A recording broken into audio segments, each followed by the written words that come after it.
All right. Yo, what's up, guys? They call me Marvelous, aka Ficky Bodmonte. You know what time it is. And today we are doing the very amazing podcast, which is something that every student, every immigrant that would like to listen to. And it's how to grow your finances as an international student. Right here with me in the studio is Kiran Deep Core. And let's not forget we have our man Ola. Yeah, hi everyone. It's right there on the cameras, making sure everything is going good. So, Kieran did used to be a student of Fleming, right? That's right. She graduated from Fleming, went out to the world, worked with a couple of banks, made a lot of money, right? And now she actually helps with financial investment and that's exactly what she'll be talking to us today. So I'll give it to Kiran. Kiran, can you just tell us a little about you so our fans and our listeners, our audience might know? Thank you so much, Marvelous, for kind introduction, and thank you so much for giving me privilege to be your guest You today. know what time it is. Thank you. So yes, as you mentioned, my name is Kirandeep Kaur, and I'm a Fleming alumna. I came to Canada as an international student in Mhm. 2019, Okay. and I was a computer science student back home. So I took a similar Amazing. program. I graduated in computer engineering technician in Wow. 2021. Wow. So when I came to Canada, 6 months later, COVID happened, and I witnessed so many things. I saw the economies going down, the pandemic, the crisis, and during that time, actually, I learned, it's these things cannot be predicted, right? They are very unexpected, but we should always be prepared, right? Sounds good. And during that time, people were having so many financial, burdens as well, and during that time I learned that it's highly important to actually learn about finances because being new to this country, right, being an immigrant, we don't know much about right, the Canadian Yep. Country. finances, and Yep. if you want them to work in your favor, it's better to actually understand them as soon as possible. Uh-huh. So during that time I actually decided that I'm going to learn about that, but actually I also realized that I can also establish my career in finance, Yep. and because during that time also people in finance, they were actually growing, they were because financial industry is actually a necessity because people need it all the time, right? Doesn't Sure. matter how the situation is. So yeah, then after my graduation I did work for a couple of companies, then I actually started building my career in finance. So yeah, Wow. it's going great. You have a very, very rich history, and I really appreciate. And I find out that what you have lived and succeeded is actually something that faces a lot of international students as an impediment. And I think this is a social problem because coming to this country feels like Yeah. you're coming to, enjoy all the goodness. But there are certain things that are really aching because right about now I've been in this country, and to build my finances, even for me, has been a Mm. problem.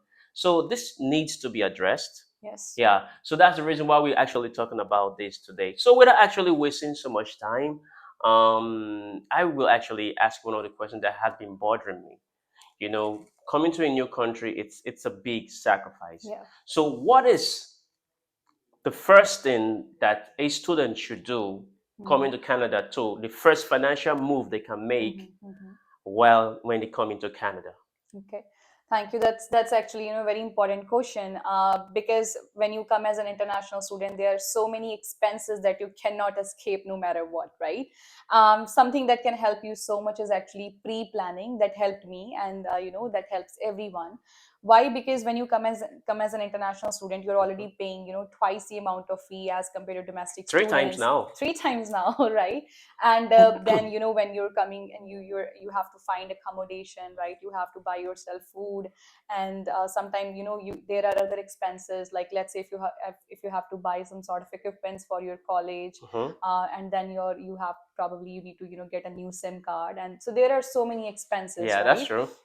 So the best thing is actually make a list of those things that you cannot escape, and actually make a budget and plan accordingly, that how much money you need to have in your pocket when you land in Canada, Okay. right? So like planning is the best thing which can Okay. basically help you with that.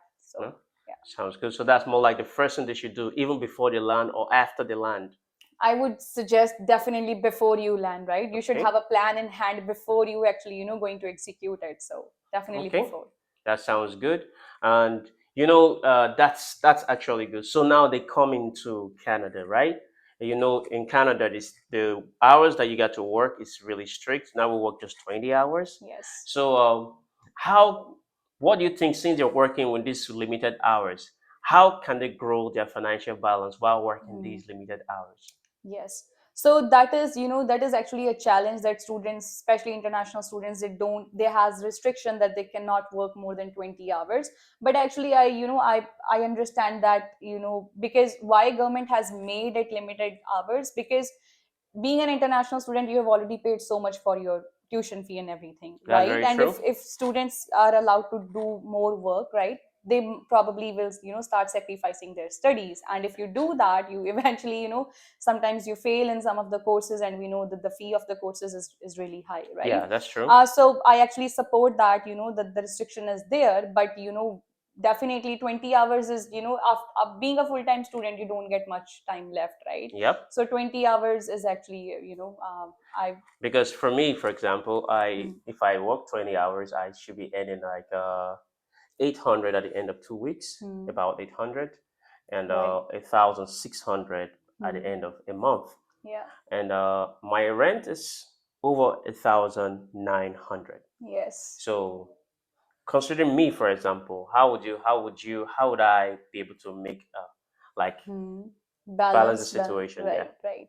So that's actually, again, that's very challenging, because after inflation, the prices went twice, right? And then the rent is going up, and the groceries, the prices are basically going up. But again, at the end of the day, you actually have to, prioritize the things which are more important, right? As Okay. you're being a student, your studies are more Okay. important, and then definitely work is important, because you have to take care of your expenses and everything. So So in food, that so food, situation, food is not important. food is definitely important, right? So you need that, right? Again, like food and studies and work, all of them are definitely important. Mm-hmm. But what you can do is basically, again, make a budget, find, options, like look for options. Maybe initially it's very hard, like probably, instead of going for a private room, which is $1,000 or more than that, probably go for sharing, look for options where you can save, a little bit more money, right? And then actually try to save money in other ways, that, if we talk about food, I know food is very expensive, but Mm-hmm. something that helped me so much was actually, I used to do price match. There are actually apps. Flip app is very popular. You Mm-hmm. can actually use that to actually Flip app, the price match. Okay. yes. Flip what? Flip app. The Yeah. price match. I think I like that. Think everybody would like to know that you can actually price match what people are actually selling in different stores for you to know the best store to buy stuff, because they could be selling a particular stuff on Walmart for like $10 and you find it in Dollarama or dollar store for just $2. So that could actually help. That's one thing that is really helpful to students, I must say. Yeah. So another shock that did hit me, I know it hit a lot of people, was tax. Mm-hmm. Now, how can a new student navigate the tax returns, the with tuition, with part-time work, and any available Mm-hmm. credits? Mm-hmm. Well, that cannot be denied that, tax is actually one of the most, that's actually, sorry, I would rephrase that. I would say that, tax is among one of the biggest expense in Canada, right? Mm-hmm. And you cannot evade tax, right? Because Okay. that's not legit. You cannot do that. Yep. But actually, being an international student, right, you get so many tax credits because your income is already low, because you're only allowed 20 hours of work, right? And being newcomer to Canada, government actually allows you to actually get a tax refund on the fee that you paid for your college. And there Really? are, yes, yes, and you have some additional tax credits that can be used. And also, like if you have paid for your, let's say, maybe for your, tech notebooks or equipments that you used for your college, you can claim tax on that as well while being a student. And you Really? also get, the welcome to Canada benefits being a student. But many of the students actually don't know that, they should file their tax on No. time. I think you should list some of this stuff you just said. The welcome to Canada benefit. What other benefit did you just say? So welcome to Canada benefits Mm-hmm. if you're newcomer to Canada, and then Uh-huh. you get tax credits on your That. internet, on your tuition fee that you paid. So you can Mm-hmm. basically get the tax back that you paid on your fee, Mm-hmm. and then you can also claim some of the other college or student expenses. Like for example, if you, bought a laptop, or maybe you bought books or something like that, you can claim those things as well. Is there any particular place where that is that really works for students to actually file their taxes? Because it's been a Mhm. hassle for me to file my. I actually file my tax in the school. You Okay. understand? like people need to know the right place to file their tax. So Right, right. what examples of places do you think is the best way, or can they file their taxes themselves? Well, I would not recommend you to, just do file your taxes yourself if you don't have, detailed information about it, because tax is something, you should be very familiar about, right? Because if you Hmm. file it wrong way, you can mess the whole thing. So the best thing is actually go to CRA website that I use for myself, and it has all the information over there. Like, the language there is very well explained itself, and there are so many other apps. I personally use TurboTax, but it has subscription. uh, TurboTax. TurboTax, yes, to file my own tax. TurboTax. It helps you to file your tax. Yeah, it helps you to Wow. file your tax, but like it's for someone who has, the more complicated stuff, right? Like someone Hmm. who's actually, has many different multiple sources of income. But for a student, I think you can get all the information from the CRA website, and I think that's the best resource. So what's your credit score? Well, it's 800 plus. You don't need to tell me. Mine just moved from 800, no, not even 800, from 700 down to, well, some lower amount on the 700. And Okay. that seems to be a problem. Very How do nice. we navigate the credit score issue? And how do you build a healthy, lively, fat, robust looking credit score? Okay. Well, in Canada, credit is something which is very important. Why? Because, being in Canada, you're going to get so many, loans or maybe debts in the future, that maybe you'll buy a house, you'll get mortgage, buy a car, you'll get a car loan, and it all depends on your credit history. Mhm. So being newcomer, right, being new to Canada and being an international student, I think it's highly important to start building your credit as soon as you land. And How? so the first thing is basically by getting starting with a credit card, right? So you can actually get a student credit card. I know that many of the financial institutes, they have actually decreased the limit that they are going to give to students, but they are still offering. So there are tops all the top six scheduled banks in Canada. They do offer credit cards to students, because as I worked for them as well. So yeah, get started with a credit card and then build a credit history.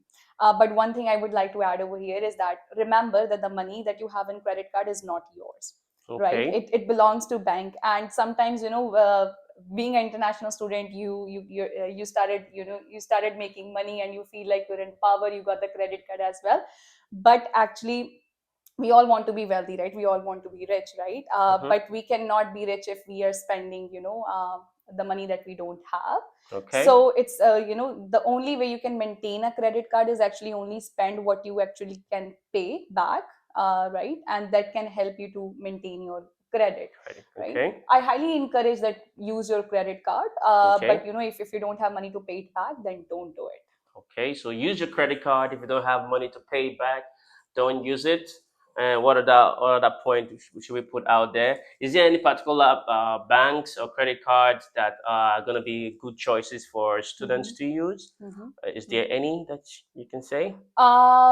Well, I would say I will not, make any recommendations, but there are actually different kind of credit cards. The cards which earns you points and the Mm-hmm. card which actually gets you cash back.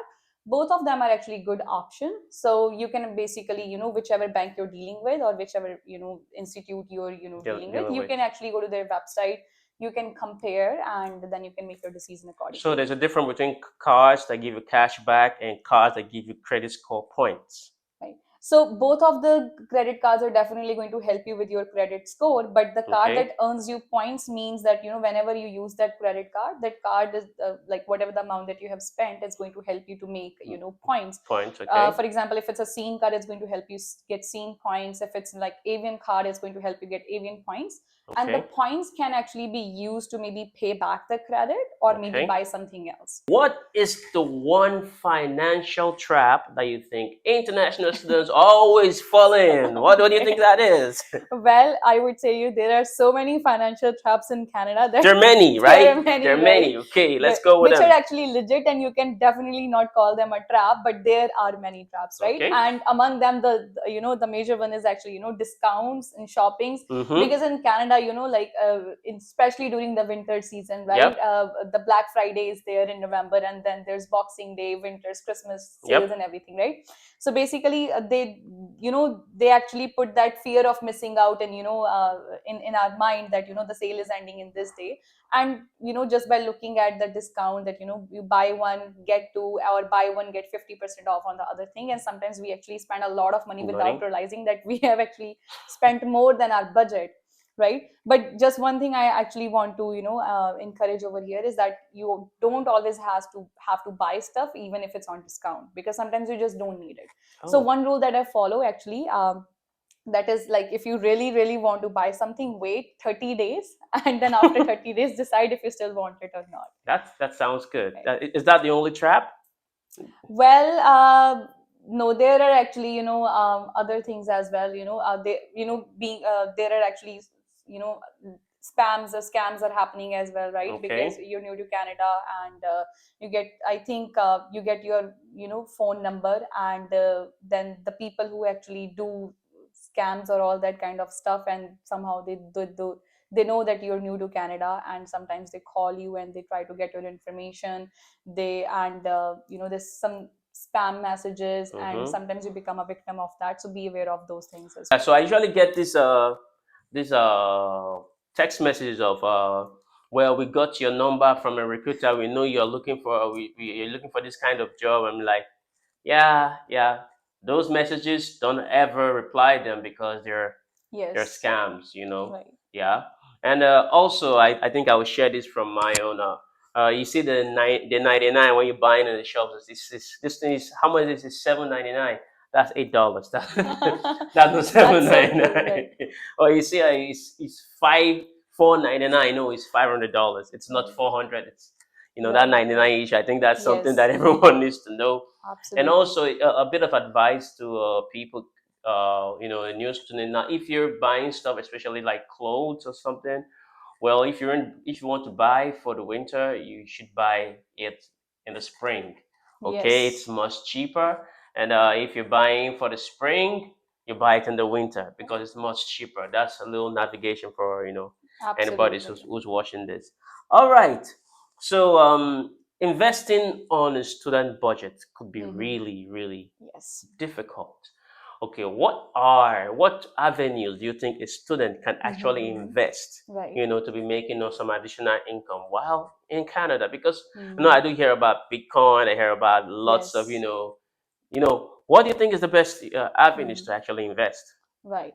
So actually, sometimes we make actually investing so much complicated, but it's not actually that much complicated. Whoever Okay, is actually making income in Canada, I highly encourage everybody to start saving, right? At least 10% of your monthly net income. That's actually the rule of thumb I actually tell everybody. okay, I actually started saving when I was a student, right? Whatever I was making on a monthly basis, I started saving. Like, let's say if I'm making $1,000, I'll save $100. 5% for for long term, 5% for short term, right? smooth. I would like to add an example, like Warren Buffett. Like, he's a great investor. Okay, So like a few years back, his net worth was $84.5 billion, and out of which $84.2 billion was accumulated after his 50th birthday, wow, right? So he has a great investing skill, but his secret is time, right? So you have to start investing early so that you could see that growth, because compounding only works when you have given it enough time, time, true, right? So I understand that if you're not making a lot of income, so but still, like, start with saving maybe 5%, right? Because students has more short term needs, right? true. That's very true. Right. And two things that you should always take care of when you're investing as a student is always make sure that your investments are something that can be liquidated, Okay, and your risk horizon should be low, because okay, you don't know when you're going to need that money, right? true. So these two things you should be taken into consideration being a Yes. student. So apart from the fact that they should invest in low risk avenues and something that protects their capital, Yeah. what avenues, like if we want to be practical, Hmm. what avenues do you think are good, Right. like practically? So like being an international student, we all actually do get a GIC, right? Okay. Like that is guaranteed investment certificate. Maybe not students from other countries might not get it, but especially students who are coming from India, they do get GICs. So GIC. Oh, yeah, so nice. actually we actually spend $10,200 in GICs, like, and out of that we get back $10,040. So it is so yeah, so we actually didn't made any money out of that. So but that is investment which is actually, the profit, sorry, your principal is safe, but it does not offer much growth, right? So if I have to give my opinion, that segregated funds is actually, it's really great investment. Why? Because it actually offers you principal safety, and it offers you maturity guarantee as well, Okay. and it offers you reset options. But Okay. again, it's my personal opinion. Eh, But yeah, that's yeah. So what would you say about Bitcoin or stocks? What are the options? right. So honestly, bitcoins and stocks, they are, if if I just have to explain it like this, they are riskier investments, right? Okay. Before even you think about investment, there is actually, a priority triangle in investment, right? Everybody Okay. thinks about actually, investment. Everybody Mm-hmm. wants to do investment, and where do people invest? Maybe real estate, stocks, cryptos, right? Mm-hmm. But if I ask you this, Marvelous, will it make sense to do investment if you don't have emergency funds? No. Not really, right? So before even you think about investment, you have to make sure you have at least 3 to 4 months of emergency funds, right? But Okay. again, if you have a higher debt on your head, will you be able to save for emergency funds? No. No, right? So Yep. then even before you have saved money for emergency funds, you have to pay off your debts first. Why? Because where do we keep money for emergency? Maybe in a bank account, in a savings account, right? And we are only getting 2%, 4%. And debts, we have higher interest rates. Like if I'm paying 25% on a credit card, it doesn't make sense if I'm just saving my money for 2%. So I should be paying my debt first, right? Okay. But to do investment, we need money, right? And for emergency funds we need money, and for debt payment we need money, right? But what if you don't have your income protected, right? So the first and foremost thing that you should be focused on is protecting the monthly source of your income. Mm-hmm. Once your income is protected, then you think about first paying your debt early, so that if you have any debt which is which is charging you high interest, and then you save for your emergency funds at least for 3 to 6 months of expenses, Okay. and then you can think about investing, and then you can consider stocks and other stuff. No. So that's how it should be prioritized. Sounds good. And not bad. Yeah. So a lot of international students don't know that they can actually build their finances in Canada because Mm-hmm. when they come in and they face the whole situation, it's kind of like a real shock to Mm-hmm. them. And any advice in opening what is called a TFSA Mm-hmm. or RRSP? Is Mm-hmm. that even possible for them? Yes, it's definitely possible. So, see, like So, financial so the first thing, what is a TFSA and what is RRSP? Yes, so TFSA actually stands for tax free savings account, which actually allows you to grow your money tax free. You don't save any tax on the principal that you have invested, but you definitely do save tax on the growth. And the other account is RRSP, it stands for Registered Retirement Savings Plan. Okay. So, yeah, that allows you to, grow your money but tax deferred way. So initially you save tax, but when you're going to withdraw money from your RRSP, you have to pay tax back to government, right? Okay. But yeah, those are two great strategies. Students can definitely have them. Where is it available? Sorry. Where are these investment opportunities available? Are they available in banks or? They're available with all the financial institutes, right? Okay. But I do not recommend RRSP to international students. Why? Because RRSP, as the name says, it's retirement plan, right? Okay. So it's not recommended to use that money before retirement, because some of the institutes are going to charge you money. They're going to put plenty that why you're using that money before your retirement, right? Okay. But TFSA is something highly recommended, but you cannot put as much money as you want in TFSA because it comes with limits. But if you like, when you come to Canada, if you were 18 years or older, and then you have a valid SIN number, and most importantly, if you have filed your tax in that year, then only you're eligible to open these accounts, because these are registered accounts. Okay. And registered accounts requires you to be registered on CRA as well. Oh, sounds really good. I not actually heard of some of these before. It's really eye-opening. Scholarships. What do you have to say about scholarship? Because some people are actually Mhm. making a killing out of scholarships. For me, I only got 500 from the last course I Okay, studied that's after. great. Uh, Congratulations. yeah, but I think I want more. Okay, so starting out in the Canadian educational field, are there any Mhm. opportunities for scholarships? How do they get them? Right. Well, scholarships is, it's a great financial help to, especially to international students. Hmm. But everybody cannot get scholarships, because you have to be exceptionally well in academics, or maybe you have to be brilliant student, right, to get scholarships. Yep. But definitely, if colleges do offer scholarships, they do offer bursaries as well, right? Because I remember when I was a student in Fleming, students who actually score more than 4.7 GPA, or student who actually scores more than 98% in any of the five subjects and any of the five courses that they're doing, they could have got up to $1,000 in Mm. scholarships, and that can be a huge help towards your tuition fee. Yep. So they're not hard to find. You just have to show that you're worth getting a scholarship. Mm. Yeah. That's good. So this is just I actually think this question is just for fun.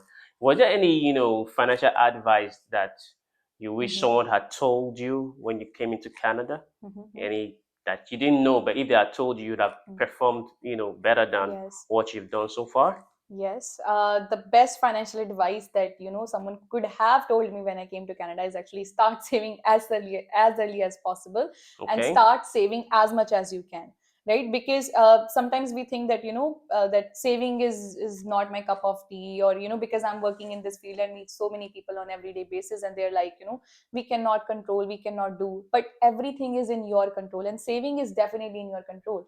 And people think that they don't have something specific, but you don't have to have something specific to start saving for, Okay. right? like Okay. like let's say if someone says, no, I'm not going to buy a home, I'm not going to buy a car, I don't need to save, that's okay, but still save. Because everyone know what happened during COVID time, right? Sure. And during that situation, the crisis was on the whole country, that's why government actually helped. But if that would have happened just to me or just happened to you, do you think government would come to help you? Nah. No, right? So you have to prepare for those things, right? Sure. So start saving as much as you can, and start saving early, right? Okay. Sounds really good. Sounds really good. Uh, I don't know, man. I really wanted to ask this question because I didn't know about them. You know about Mint and YNAB? Well, no, I'm not aware of those apps. Okay. Yeah. Okay. All right. So I'll just call that way because the apps used for budgeting. So Hmm. I know.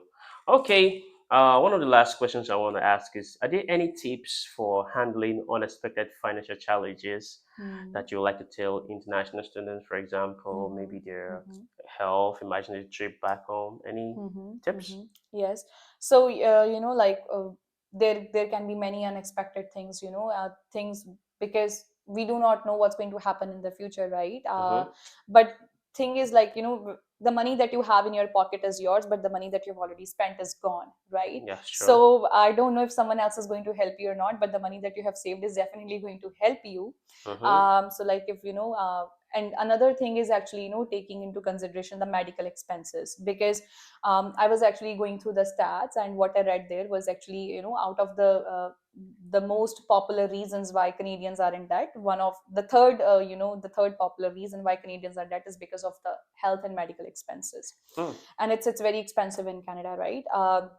So making sure you have the right coverages, right? You have the right health plans already there, so that in case if something happens, right, you don't have to put money out of your pocket, or you don't have to spend all of your savings. Thank you to you, Kiran, for making it possible for coming through the studios to actually give us all this wonderful information. Thank you so much. Thank you. And big shout out to my homie in the back, Ola, and the whole crew for making this possible. The school, Fleming College, Fleming College, and all the Fleming College students and everybody watching, It's still your boy Marvelous. You know what time it is? It's right here, the PM podcast.